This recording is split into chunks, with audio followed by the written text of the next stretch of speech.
In this video I'm going to show you how to paint backlit clouds by layering in a few steps. Before I start with the clouds, I first do the underpainting, in which I paint the blue of the sky in its entirety with the lightest blue closest to the sun. I'll skip the details for now, but if you want to know exactly how I paint the sky gradients, you could watch the YouTube trailer to my Painting Clouds for Beginners video.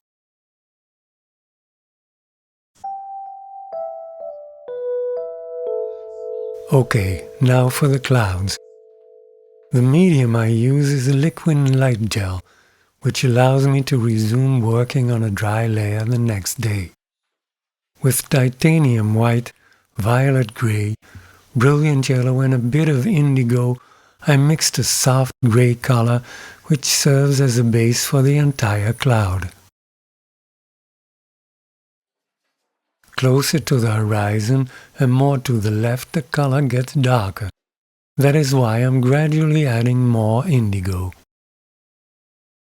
Here and there I also paint a rough indication of the spots where the clouds will be a bit darker.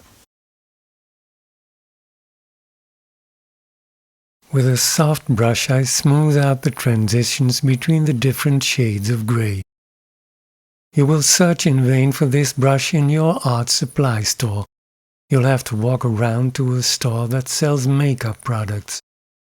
They got excellent brushes to do these kinds of transitions. They're soft yet firm and they're easy to clean.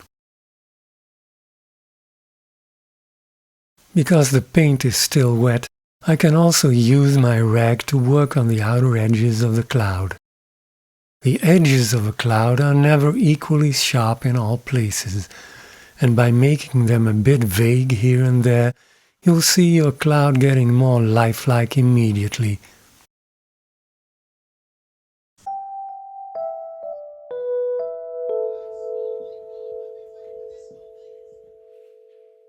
When the first layer of the clouds is dry, I can continue with the next layer, in which I'm going to increase the contrast. On the grey base layer I will paint both the light and the shadow sides of the cloud. First, the exposed parts. I use a mix of violet grey, titanium white and a little liquid light gel. This is still not the lightest part of the cloud. That will come next. I spread the paint with my thumb because here too I don't want any sharp edges. The classic backlit cloud has a silver lining. The cloud I'm painting now does not have that. Here the edges are much more diffuse. The similarity, though, is that the lightest spots are at the edges and the shadows are on the inside of the cloud. The next step in increasing the contrast. With this undiluted mixture of titanium white, brilliant yellow and a touch of vermilion red, I'm going to paint the highlights. No dilution, pure paint.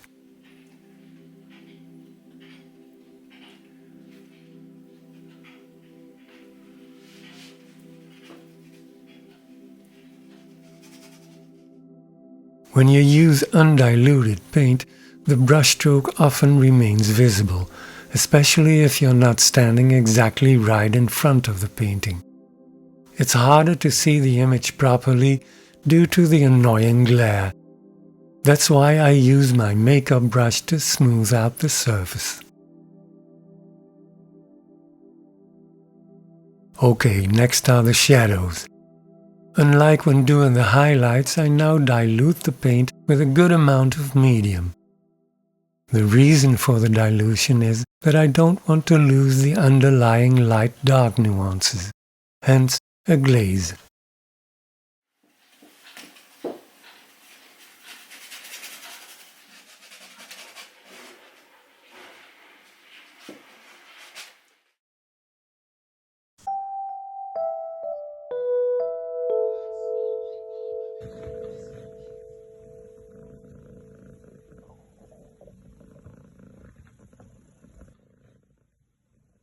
With the undiluted paint I used earlier to do the highlights, I now paint the edges of the cloud that is directly under the sun, catching the most light. The paint is so firm the edges don't flow out, and because they don't flow out, they stick out a little, which makes them appear even lighter. For the lifelikeness of your clouds, it's important you bring some variation to the edges. In some places they should be diffuse and vague, in other places a bit sharper. So do not enthusiastically paint all your edges like this. They will immediately look a lot less realistic. Use in moderation.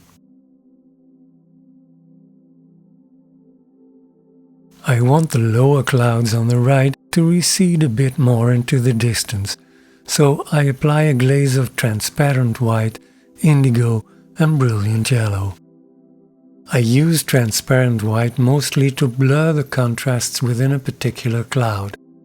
It has almost no opacity on its own, and if you add a little bit of color, you will get beautiful colored glazes.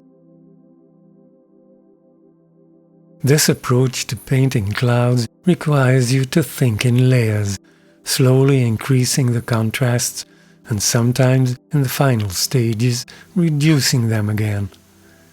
If you had the patience to watch this video so far, I think this method might work for you.